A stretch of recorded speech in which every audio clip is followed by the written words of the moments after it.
Okay. Hello, everybody. This is Max One on One. I'm here with one of my favorite females artists. Hello, everybody. How are you, Rachel? Rachel Gordon. I love your music. How you doing? I'm very good. Very good. Great, great. Coming of Spring has come out like in 2004, and that's too long ago. Where you been? What happened? All kinds of things happened. My God, I laid everything down and I started a relationship with Ace Frehley. Oh wow. So I've been and I traveled with him quite a bit. I mean, when I met Ace, it was nothing but like, it was instant. We're going, Nice, So nice. I traveled and have been touring with him Yeah. and going everywhere with him since I met him. So I've been a very busy girl. Awesome. So you decided to put a little bit the career on the side for a few years. I and put then, me on the side. Yeah, I put me on the side for a while. But I mean, I did a lot of backups for him. A lot of I wrote a couple songs for him. Nice. Which songs? I'm very curious. Which songs you wrote? Well, for him? he asked me to write him some songs, and one time, and I think I don't know if he didn't know how fast I write songs. Oh yeah. So I said, I drank a cup of coffee and wrote 3 songs, Immortal Pleasures, and I wrote Change. Oh, nice, beautiful. And I did a lot of backups and a lot of harmonies on a lot of his albums. And that was fun for me because I don't write hard rock songs, so when he wanted me to, it was really fun. I went, oh, this is something I don't ever do, So it was Awesome. fun for me to do that. Yeah. I love it. I love it. You've been working with a new project, and when you told me about it, I got all excited because your first album, I think that's your first one, right? The upcoming spring. Well, I had some singles out, Okay. but that was my first full album, yes. Oh, nice. Now when you told me that you were working on a new project, I say we have to do an interview, and I love it. So can you tell me about that? I'm so happy that you're from Argentina and that you really like The Coming of Spring. It's nice to know that people in Argentina dug the Coming of Spring. It's a good pop album. I'm proud of it. I really am. I love it, and I love your voice, because you have a. Thank you. Tell me about the new project. Why you decided to come with the paper doll? Last year, Ken Sharp called me, and he's a good friend of mine, and he called and he said, get up here because I have some really, really good songs that I want you to do. Let's do this album. And so I drove up. I just drove right up because I was just starving to sing again. I was just starving to do, to make another album. And so I went right up, and I had a lot of fun because I love Fernando, absolutely love Ken.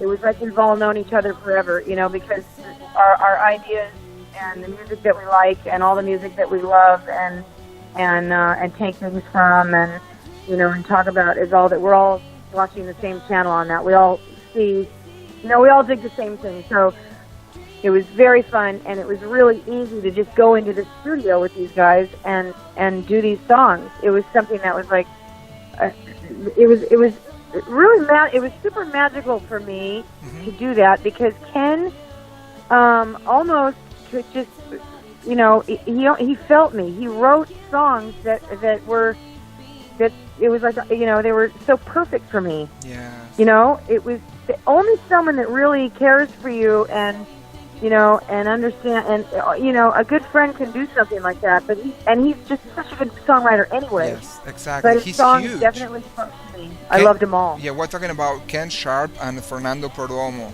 So these two guys are huge in LA. If you guys, they're the very listener. yes, and they're very talented. Yeah, very talented. I can't say and enough. Yeah, I love their music. I love their work. And they're very Me well too. known in the music environment in Los Angeles. Yes. Yeah, definitely. That was I'm happy that you're friends with them because you're in good hands. You cannot go wrong. I with this, really with felt these like I was in musicians. good hands. Yes. Yeah, And yeah. the combination of the two is magic. It's powerful. So I really felt like there was when you play music with somebody, Yes. and you, especially if you're recording an album with somebody, or there has to be that magic there. There has to be that collective thought. Yes. There's got to be that thing where you guys all click together, or something's going to be off, and everyone's going to hear it. Yes. But when I went up and I already knew Ken, and when I met Fernando and got in there and sat in there late at night and played music, and it just came right together, and it was beautiful. Well, you know what? It is a power pop album. Like, it's much, you're gonna hear my voice be soft and pretty. You're also gonna hear it be soulful. You're gonna the Coming of Spring is very power pop. Yes. I mean, in every way, it's such a power pop album that it's a true classic power pop album, I believe. Yes. And this album, I think it has, it's got a lot of surprises that I think are going to make people who love my old album happy, and pop lovers, just in general, because there's a lot of late Beatles in it. Awesome. There's a lot of soul in it. There's a lot of Carole King in it. There's a lot of Buckingham Nicks in it. I sound a lot like Tracy Nelson from Mother Earth in it. I have a There's question. just all these things in it that are so surprising that you guys are just going to go, what? There's a lot of things that are going to come out of left field. Nice. Fernando Perdomo is well known for being a kind of progressive rock. So He's a progressive rock. Yeah. He's very versatile. He really can play anything. Yeah. So we're going to listen some of his magic there in that album. Yeah. Oh God. I mean, he gives me the chills when he plays. So good. Yeah, I knew it. So I knew good. Fernando is gonna come out with that, and I love it. He played. Fernando is. They don't. There's hardly anyone that plays guitar the way that Fernando. Well, nobody plays like he does anymore, and even people existing now who are definitely trying to capture, an old sound, they're not as good as Fernando. Fernando is. It's like Jorma Kekkonen is in the room with you or something like that. You hear Lindsey Buckingham in his playing. It's really that beautiful old late 60s, early 70s guitar playing that you do not hear anymore. Oh my God. Somebody can, somebody can try and do it, and they can try and touch it, but it's close, but no cigar. It's not. Fernando really, really does it. Wow. How many tracks is the record? The new album. Do you have any? There's 13 songs. 13. Mm-hmm. And anything else you can tell us, or still a secret? Well, it is a secret, but I just want to say that people. I think that people are going to love it. I feel good that the way I did when I made The Coming of Spring. I really love it myself, and I kind of, I know how the pop people are, so I know that's what they want to hear, and they're going to hear it, and I think they're going to hear more. Nice. I mean, because this has some surprising little things here and there. You're just going to go, whoa, where'd that come from? Yeah. You're going to hear a lot of influences on other pop and old 60s stuff, and there's even some things that kind of sound a little like bossa nova. Oh, bossa nova! You're Wow. You'll hear some things on that album that are not like just a straight up power pop album. There are some different things that you're going to hear, and hopefully everyone will enjoy it. Let's clarify that bossa nova is a rhythm from Brazil, right? That I'm pretty familiar. Being from Argentina, yeah. We are neighbors. Yeah, and I grew up with that kind of music too, so I love it. I can't wait. I love it too. I know. I really, really love it. And also, bossa nova is so romantic, also. So are you? Oh, it's beautiful. So I can tell. I mean, a little more like poppy bossa nova, 60s bossa nova, but still, you're going to hear some things in that album and you're going to hear some folky stuff, and you're going to hear this and that, and some late Beatles influence you're going to hear, and some Beach Boys stuff. Oh wow! Getting a vinyl version of this, or just CD, or just streaming. What's your preference, or what's the range of alternatives or platforms that you're gonna provide? You mean, is it going to come out on vinyl? Yes, absolutely. Yeah. Oh, beautiful! Because oh my God, it has to. I would never, ever, ever let the pop people down by not putting it out on vinyl. No way. I wouldn't even do anything if I wasn't going to put it out on vinyl. You know, I believe in vinyl. It has to be on vinyl. Me There's too. a duet on it. I will tell you that Ace and I did a duet on it, and I Oh, won't tell you really? what. That's the big surprise that you guys aren't ready Whoa, for. this is gonna be huge. So Ace and you, Ace Frehley, of There's course, a duet. and it's- you are it's gonna do great. it. Oh, I can't didn't wait. think it would work.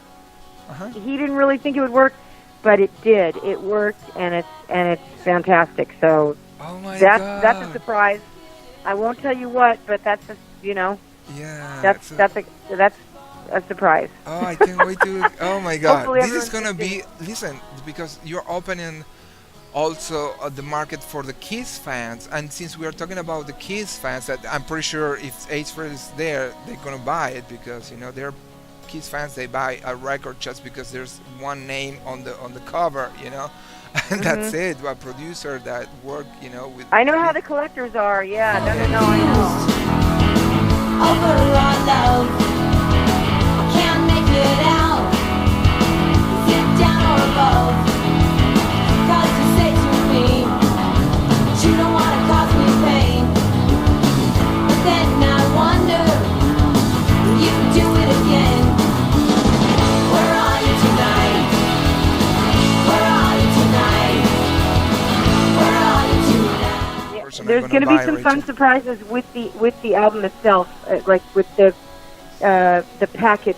You of mean like the, inserts? Inserts? I don't want to say anything. It's going to be a surprise. Okay, good. I'm not going to talk any more about it because it's going to be a surprise. Rachel, let's talk about. I really want to talk about the previous album, The Coming of a Spring, and On that album, I love this. I love Almost off the Coming of Spring. That was like one that I literally cried when my friend Frank Barajas wrote that. I just cried. I mean, I love that song. yeah, it's very deep, and again, like It's this a is very beautiful song. He's Yeah. a beautiful songwriter. When he gave it to me, I drove around in the car and listened to it to see if I really wanted to do it. Oh wow. And because it made me cry, I loved it so much that I couldn't not do it. Okay. What's in your car right now? What you're listening, or in your phone? Oh, like what I've been listening to lately. Yeah. I've been listening to the album Bare Trees by Fleetwood Mac lately Okay. a lot. And I listen to that a lot. And I have so many favorite songs lately that I get up and listen to really old things. I've been listening to a lot of doo-wop lately. Oh, okay. Wow. You know, What, I what, like what, that. What band, for example? Do you have any band that you prefer from doo-wop? The Chantels, and I've been listening to the Chips, and I've been listening to a lot of blues lately. I've been listening to a lot of Free, because I love early Paul Rogers with Free. Okay.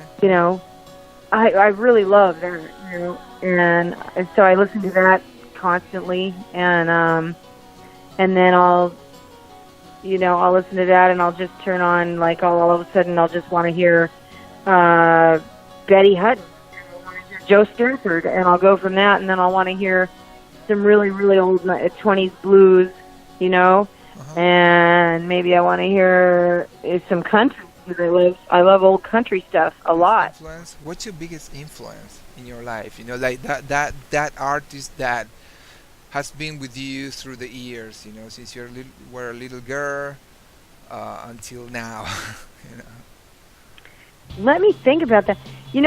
Sandy Denny is from the Fairport Convention is a very, very big influence on me. Okay. And when I grew up, everybody was listening to blues and country. So, my parents were part of that, like, whole Laurel Canyon kind of thing. So everybody was listening to blues, everybody was listening to country. So I really dig a lot of that stuff. I listen to too. I even like, I listen to It's a Beautiful Day. I love Tracy Nelson. I was just talking to an ex-boyfriend, saying how much I really used to listen to my mom's Mother Earth albums, and I love Tracy Nelson's soulful voice. Oh, And Yeah, from Mother Earth, and I love. Gosh, there's just so many things that I like from the '60s. I love Scott Walker. Of course I do. And I mean, I love so many things. It's hard to pinpoint one thing that I'm influenced by. That's hard to do because I just love. There's so many things I love. That's a true artist. A true artist. Fleetwood Mac is really one of my favorite bands of all things. Okay. What about the rock from the 80s? Like CBGB. That kind of little. I didn't go there. I did not go there. Okay. I didn't like it. During the 80s. During the 80s. I was really into the 60s during the 80s. So, I wanted to go home and listen to High Tide and Green Grass or Got Live If You Want It by the Rolling Stones. You know what I mean? I wanted to listen to The Fortune Teller. I wanted to go home and listen to Backstreet Girl by the Rolling Stones, which I love to sing and which is one of my favorite songs by them. And I wanted to listen to Hank Williams. During the 80s, and I was listening to Hank Williams, and I was listening to Dan Hicks and his Hot Licks during the 80s. And, me and my friends were all listening to Captive Beefheart, and we were listening to the Mothers of Invention albums and all that stuff, and on top of it, really old blues 78. So we were pretty, of course we all listened to the Butthole Surfers and all that kind of stuff, because that couldn't have been avoided then. But yeah, my main thing was that we'd all come home and listen to the old stuff. Yeah. The really old records. And all my records belonged to my parents. Oh. We weren't given any children's records aside from the Nutcracker when we were little. Okay. We were given all of our parents' old records. So I was listening to my parents' old records when I was a kid. That's so cool. Yeah. You were more like a Beatle girl or a Rolling Stone girl? Because that's no, I was a Rolling Stone both. Girl. But you can't deny. I like the guys with the long hair and the doing the raunchy R&B and all that kind of stuff. And I listened to the Stooges and I liked the late '60s. Yeah. In the '80s, but you know what though? But I didn't know. I have to, I learned how to harmonize at a really young age from the Hollies and from a lot of others, from the Love and Spoonful, for instance. So I didn't let go of that stuff. I love the Zombies, and I love all of that so much. What about the Yardbirds? With Eric Clapton. Of course, how can you not? Yeah, and the Blues Project, and so I love all that kind of stuff, and so I listen to all that and beautiful Donovan and all that kind of stuff. I think I used to listen to that just constant. I listened to it. Yeah, me too. And I liked the early Pink Floyd, and Okay. Nice. Wow. Everybody was listening to that kind of stuff like crazy in the 80s and the early 90s. Yeah, you're an old soul. For the Gates of Dawn, and we would listen to that record over and over and over and over. Yeah. It was just like, So, a quick question, because we talk about, you mentioned your childhood in several opportunities, and you mentioned that your parents had records at home, at your house. Mm-hmm. So did you go to study, or did you go to to sing? Because I came out singing. My father was a singer and plays he's a very fancy, what is called a fancy finger picker. He plays, an old Martin, and he plays Lindsey Buckingham style. He's a very fast finger picker.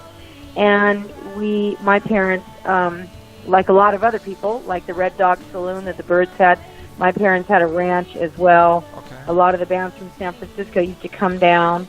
Tom Waits used to be hanging around, and the Electric Flag was over, and there were a lot of musicians, and my dad was in a lot of bands and played with a lot of people. It was very, very good. So that we had stand-up pianos at the ranch, and everybody was constantly playing. I mean, the grown-up, and these, I was a little baby, and people were up all night smoking grass and playing music and listening to Robert Johnson. And, Wow. you know, I grew up that way. And so I started to sing at a very young age. I was like 2, 3, going around, and I would just sing like crazy. I used to sing Loretta Lynn songs, old country things, and I would just be very on key, and the grown-ups would look at me like, "What? You know, Exactly. wow, you know." That's And what my mother was a great singer, and my dad. But I just started singing as a baby naturally. Okay. Naturally, Okay. Yeah. No. That's. I that's like to imitate. I imitated things on TV a lot that I heard. Okay, because I was, that was one of my questions that I thought before this interview, because your technique is really good. As a singer, you have a very good technique, and I was wondering, Thank you. where do you learn that?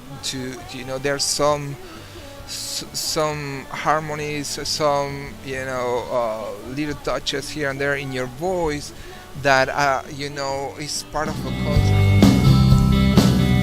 I know you're in love again, but why'd you have to be so happy without me in your life?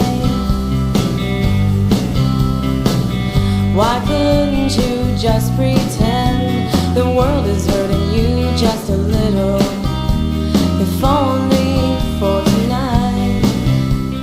From your culture, you know what I mean? And you really, Well, you I really will tell express you that. where you come when you like come into your voice. When you're growing up, and you can, I sang like crazy all over the place when I was a kid, and I had like a showbiz grandma and all that stuff. But the thing is, I really came into it and figured it out when my mother would be blasting Carole King, and she would be blasting certain things around the house, and she'd be blasting Carly Simon, and she would be playing stuff like that, and I would get really, really into it, and that's how I learned. Exactly. I believe that I'm not bragging. It's just that being on key was something that was so important to me, that when I learned and I sang at a very, very young age, my mother she was like. She was always like, I was a dancer, so I was already really into being disciplined with that, and I loved to be disciplined about anything. I took direction very, when my mother would say, no, that you have to sing that this way or this way, and I would listen to her, and it came natural. Being on having really good pitch and being on key came at a very early age by listening to to Carole King and stuff. I just adored them. Nice. So, Thank you for sharing that. That's a very nice story. and Rachel. Fleetwood Mac, and things that you can't be off key singing, God, look, Melissa Manchester or Linda Ronstadt, or Carly Simon. You have to be on key when you're doing, I love. And I was a kid listening to that in my parents' car, because it was on. It was a hit song, and then, and I just was, and I'd sing it over and over and over and over. Oh, I loved it when you're 10 years old and you listen to whatever the grown-ups are listening to, whatever your parents are listening to. My dad's listening to the Stones and old blues. My mother was listening to that kind of stuff. And It's a Beautiful Day, white bird in a golden cage, And so I would listen to that over and over and over until I got it, until I felt like, in my little 10-year-old mind, until I felt like I got it. Wow, you have a beautiful voice, Rachel, and you're not And afraid of singing You know what anywhere. I'll tell you? I want to tell everybody on the show right now that never stop dancing and never stop singing. Even if you think you can't, it really keeps you alive. Oh There's my nothing that makes me feel more alive. You know what I mean? Yeah, that's a Dancing good and advice. singing are like they're you know what? You're communicating with the universe when you do that. Oh, nice. That's a great advice. I love it. I love it, Rachel. So You're Rachel, creating magic when you do that. Yeah. Rachel Gordon. So anything else that you can tell me about the paper doll? Is it coming like in a few more months, or we should wait until the next I interview? can only say right now that it's in the process. Mhm. It's in the process. Okay, awesome. It's in the process. Awesome. And it and when it comes out, I really just I want everyone to love it so much. Oh yes. And and for those people that don't love the whole thing, it's the album's so beautifully, like everything is so different from the last song, Okay. that the thing that I really believe in about the album is that there's something for everybody on it. And I thought that about The Coming of Spring, and I was right. And so the beautiful thing I think about this album that I want to say is that I think that there's something for everybody on it. It was You're my pleasure. awesome, and you're very sweet. And I again thank you for your time, for your opportunity. Thank you so much, and please give all my Argentinian fans, please tell them I love them, and I hope they love this album. Oh, thank you so much.